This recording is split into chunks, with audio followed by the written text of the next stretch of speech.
मैं बात कर रहा हूं महाराष्ट्र विधानसभा चुनाव की। जी हां, महाराष्ट्र विधानसभा चुनाव में जहां पे सभी पार्टियां अपनी दमखम दिखा रही है, तो वहीं पे एआईएमएम पार्टी भी बहुत मजबूती के साथ चुनाव लड़ रही है।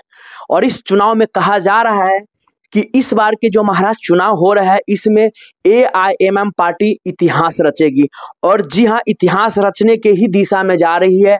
जो बातें आ रही है, जो सारा गणित आ रहा है, इसमें तो तय है कि एआईएमएम 16 में से 14 सीट जीतने जा रहा है। ये तो कंफर्म हो गया। हाय, आदाब, सलाम, नमस्कार, सत श्री अकाल। मैं रोशन और आप देख रहे हैं times of Sitamarhi. Times of Sitamarhi में आपका स्वागत है।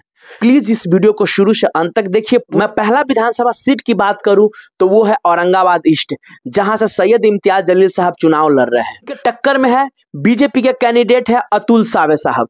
जी हाँ, और वहीं पे मैं बता दूं समाजवादी पार्टी का भी है, प्लस वंचित बहुजन समाज पार्टी का भी कैंडिडेट है। वहां के जो भी मुस्लिम वोटर्स है वो समझ गए हैं कि ना भैया अफसर खान साहब जीतने वाले हैं और ना ही अब्दुल गफ्फार कादरी साहब जीतने वाले, इसीलिए एक तरफा वोट देना है सैयद इम्तियाज जलील साहब को। अगर वोट बांटा फिर बीजेपी के अतुल साहब जीत जाएंगे। आपको फाइनल बता दूं कि औरंगाबाद ईस्ट फाइनल है कि वहां से इम्तियाज जलील साहब जीत रहे हैं। दूसरा है, आपको मैं बता दूं औरंगाबाद सेंट्रल, जहां से नासिर सिद्दीकी साहब है, वो भी बहुत स्ट्रॉन्ग कैंडिडेट है। सेंट्रल से भी जो कैंडिडेट है वो आपको बता दूं एनडीए गठबंधन के भी हिंदू कैंडिडेट है, प्लस आपको मैं बता दूं कि इंडिया गठबंधन के भी हिंदू कैंडिडेट है, जिसमें पूरी दावेदारी, जिसमें पूरा चांस है नासिर सिद्दीकी साहब जीत रहे हैं, कोई शक नहीं है। क्योंकि इस बार महाराष्ट्र में जो मुस्लिम वोटर्स का मूड है ना, वो साफ साफ है कि भैया अब हमें कांग्रेस या एनसीपी या शिवसेना ये नहीं देखना, अब हमें हमारी पार्टी देखना है। क्योंकि एकजुट होकर अगर वोट करते हैं तो हमारा प्रत्याशी को कोई नहीं हरा सकता है। अब मैं तीसरी विधानसभा सीट की बात करूं तो तीसरी है धुले शहर, जहां से फारूक शाह अनवर, जी हाँ, जो पहले भी विधायक रह चुके हैं, इस बार एआईएमएम ने फिर से उन्हीं पे दाव लगाया है। और पूरा चांस है कि फारूक शाह जी इस बार भी निकलेंगे, क्योंकि वहां धुले शहर में भी दो हिंदू कैंडिडेट के बीच एक फारूक शाह जी है। जी हाँ, उसके बाद मैं बात करूं मालेगांव मध्य से, जो वर्तमान में विधायक है मुफ्ती इस्माइल कासमी साहब। और इसलिए मैं बता रहा हूं आपको, यहां से एकदम जीत पक्की है। क्योंकि आप लोगों को लग रहा होगा कि और भी तो कैंडिडेट है। जी हाँ, और भी है, और भी कैंडिडेट है। सपा का कैंडिडेट है, जहां पे धुले शहर में भी सपा ने अपना कैंडिडेट दिया है, वहीं मालेगांव में भी सपा ने अपना कैंडिडेट दिया है। क्योंकि ये दोनों कंटिन्यू एआईएमएम के जीते हुए प्रत्याशी है, जीते हुए विधायक है।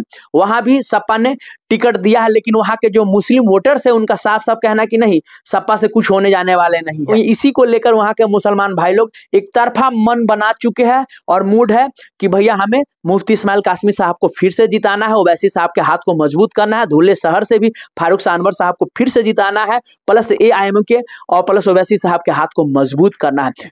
अब मैं बात करूं भिवंडी पश्चिम की। जी हाँ, भिवंडी पश्चिम, जहां से वारिस पठान साहब को टिकट दिया गया है। क्योंकि आपको मैं बता दूं, सबसे पहला अगर एआईएमएम का जो खाता खुला महाराष्ट्र में और सबसे पहला कोई अगर विधायक बना तो वो है वारिस पठान साहब। जी, उस समय वो वाईखाला से लड़े थे और वहीं से वो पहला विधायक बन के आए थे। प्लस 2019 में वो चुनाव लड़े, लेकिन किसी कारण बस वो हार गए। वाईकुला सीट उनका चेंज किया गया है। फाइनली इस बार वारिस पठान साहब को भिवंडी पश्चिमी का सीट दिया गया है।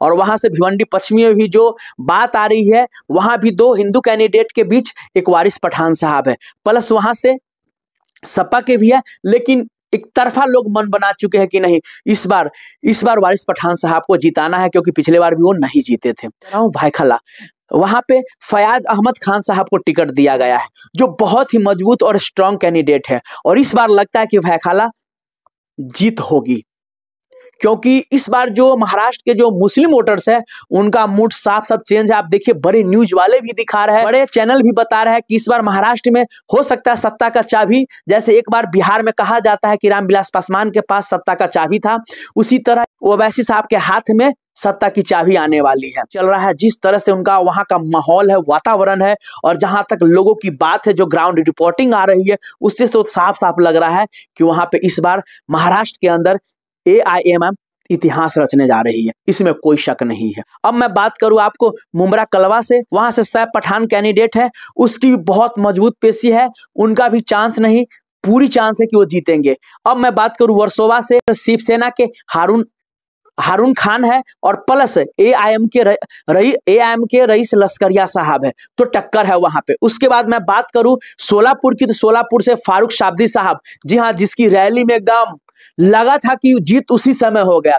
उसके बाद जो मिराज है, जहां पे सुरक्षित सीट है महेश कामले जी, वहां पे अगर मुसलमान भाई प्लस दलित महादलित एक साथ हो गए तो यहां से भी एआईएम की जीत पक्की है। करंजा सीट से मैं बात करूं मोहम्मद यूसुफ साहब, तो उनकी भी दावोदारी मस्त है, उसमें कोई शक नहीं है। नांदेड़ दक्षिणी की बात करूं तो सैयद मोइन साहब, वो भी जबरदस्त है, वहां से भी जीत पक्की है। उसके बाद कुर्ला एससी से बात करूं तो बबीता कर्नाडे जी हाँ, वहां पे बस यही चीज बनता है कि वहां पे मुस्लिम वोटर्स प्लस जो दलित महादलित अगर एक साथ आ जाते हैं तो कोई नहीं फिर हरा पाएंगे। कुल 14 सीट है जहां पे पूरी दावोदारी के साथ एआईएमएम जो भी मार्जिन जो भी हो, लेकिन जीत पक्की है ये 14 के 14 विधानसभा सीट में। विशेष आप लोगों को क्या कहना, प्लीज आप लोग कमेंट करके जरूर बताएंगे। तब तक के लिए बाय बाय, टेक केयर, देखते रहिए टाइम्स ऑफ सीतामढ़ी।